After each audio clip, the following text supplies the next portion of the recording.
¿Y qué quiere decir eso? Lo que se discutía era si la salvación se obtiene solamente por fe o si el hombre...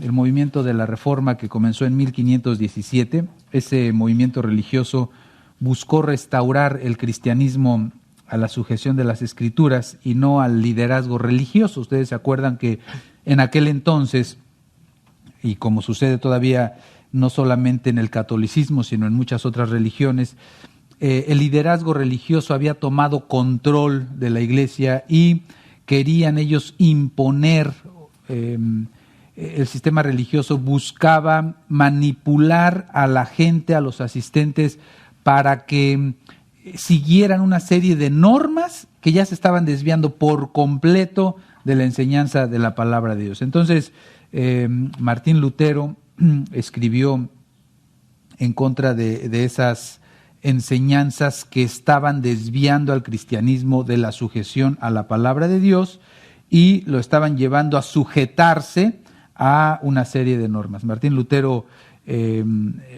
había estudiado para ser un abogado, había estudiado leyes y una vez que iba de regreso, había ido a visitar a su familia, iba de regreso a la universidad, allí le agarró una tormenta eléctrica, que estuvo a punto de morir en la tormenta eléctrica, y en su ignorancia, en su torpeza, exclamó: Santana, ayúdame y me haré monje. Esa fue su oración, digamos, ¿no? Santana, ayúdame y me haré monje. Santana era la patrona, digamos, ¿no? De los mineros. Su padre era un minero. Entonces, por eso es que fue lo primero que le vino a la mente.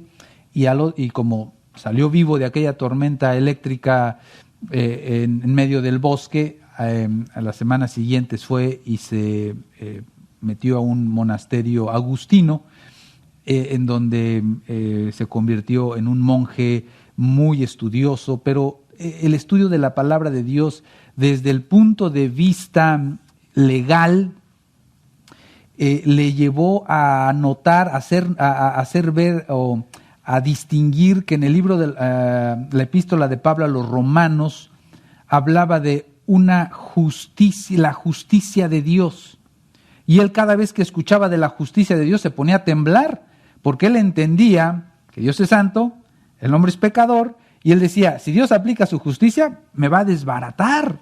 Entonces él temblaba, él cuando relata su conversión, él decía, yo no amaba a Dios, yo aborrecía a Dios, porque yo sabía que en cuanto él aplicara su justicia, me iba a aniquilar, me iba a mandar al infierno por siempre. Y en ese estudio de la palabra de Dios, él llegó a notar o él llegó a comprender que el mensaje de Romanos, hablando de la justicia de Dios, es la justificación que Dios da, es la justicia que Dios implanta en el creyente.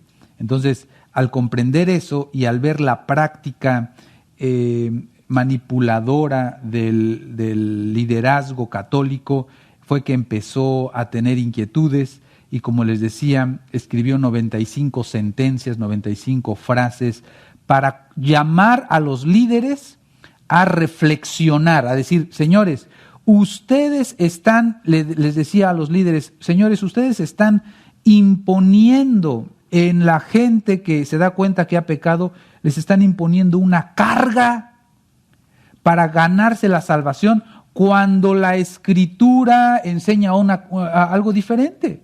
Enseña que la justificación es por fe únicamente. Entonces llamó al liderazgo, llamó a la iglesia a meditar en esas verdades, y ahí fue donde la iglesia se dividió. Es decir, la iglesia católica no quiso reconocer, el clero, el papa no quisieron reconocer su error, y entonces comenzó una división. Cuando eso sucedió, en 1517, en Francia, John Calvin tenía 8 años. ¿Y quién será ese señor? Bueno, es el que se ha traducido como John Calvin o Juan Calvino, ¿no? Él tenía 8 años en 1517. Y creció. Él, a diferencia de Lutero, él no fue un monje. Él estudió para ser se le conocía como humanismo, que era un erudito en escritos clásicos griegos. Sus primeros escritos eran comentarios a los escritos griegos antiguos. Era muy estudioso. Y entonces, si Martín Lutero fue un revoltoso en términos de que enfrentó al papado y era muy luchón y hasta se le podría calificar como broncudo, Juan Calvino era, aunque también era fuerte, era duro, pero era más pensador, más sistemático. Y entonces se encargó de escribir, de sistematizar, de ordenar la doctrina que el cristianismo debería aferrarse, cuáles eran las doctrinas fundamentales a las cuales tenía que aferrarse el cristianismo. Escribió un libro que hasta el día de hoy obviamente existe, hay pocas ediciones en español, que es La Institución de la Religión Cristiana. Es un libro gordo, es un libro un poco pesado de leer por este sistema tan complicado. Pero en particular sucedió que en 1544, debido a que el protestantismo, como llegó a conocérsele, seguía difundiéndose e inestabilizando aquella región de Europa, se reunió el emperador Carlos V, reunió un grupo de estudiosos para ver si era necesario reformar la iglesia. Es decir, Carlos V, un católico, un emperador católico, de repente escuchó estas voces que venían de parte de los reformadores y quiso pensar en si se debía reformar la iglesia. Entonces, uno de los reformadores le pidió a Juan Calvino, que sabían que era muy bueno escribiendo y poniendo en orden las cosas, que escribiera una explicación para el emperador Carlos V de por qué se tenía que reformar la iglesia. Le pidieron, a ver, Juanito, escríbenos un tratado, un librito, en donde le expliques al emperador por qué la iglesia se debe reformar. Y entonces escribió lo que se le ha conocido como una de las obras más notables de la Reforma, justamente un tratado que se llama La necesidad de reformar la iglesia. Así le puso Juan Calvino. Y en esa carta, o en ese tratadito, Juan Calvino escribió a los magistrados que se habían reunido para deliberar, les escribió que había necesidad de reformar la iglesia por dos razones. Les dijo, número uno, la adoración. La adoración ha sido rebajada. La adoración ha sido manipulada. Ya no hay una verdadera adoración. Y número dos, la doctrina de la salvación. En esas cosas, hermanos, la adoración y la doctrina de la salvación, vemos que aún la iglesia el día de hoy, hay muchas congregaciones en donde esas cosas son rebajadas. La adoración, a veces en vez de adoración parece un cotorreo, ¿no es cierto? En vez de un tiempo de adoración parece más ya a veces no se distingue si están en la discoteca o si están adorando a Dios, es un cotorreo, y en la doctrina de la salvación. Entonces creo que es pertinente aún hoy en día echarle un repaso, si ustedes tienen acceso. Creo que hasta en internet hay acceso gratuito. Bueno, fíjense lo que decía Calvino en cuanto a la adoración. Él escribió, el culto legítimo de Dios, su fundamento principal es reconocerlo a Él como la única fuente de toda virtud, la fuente de justicia, de santidad, de sabiduría, de verdad, poder, bondad, misericordia, vida y salvación. De allí nace la adoración, decía Calvino. La alabanza, la acción de gracias son prueba de que le estamos atribuyendo la gloria al Señor. Eso es en cuanto a la adoración. Pero la otra cosa que Calvino mostró como necesidad de reformar la iglesia, y es el tema de esta sesión, fue acerca de la doctrina de la salvación. Él decía, la doctrina de la salvación se ha distorsionado por completo. Está toda echada a perder. La gente ya ni sabía qué era la salvación.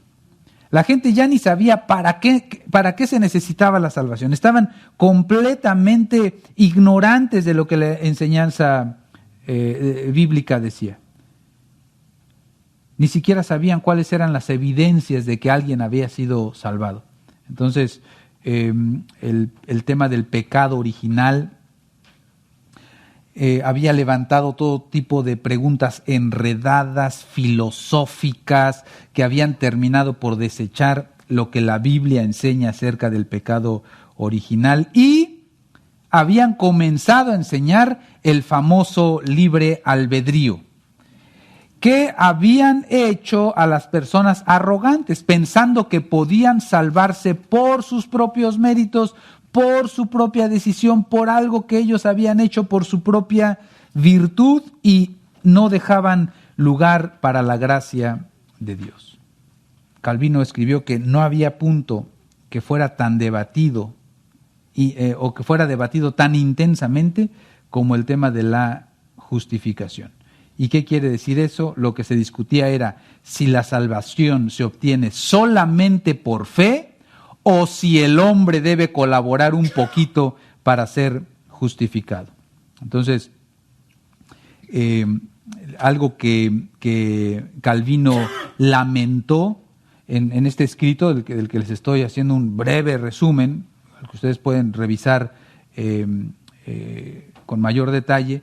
Ahí en este librito Calvino lamentó que la distorsión acerca de la salvación mantiene a la gente en suspenso. ¿Seré salvo o no seré salvo? ¿O tengo la salvación o ya lo habré perdido? ¿No será que ya hice algo que de repente Dios me dijo, ¿sabes qué?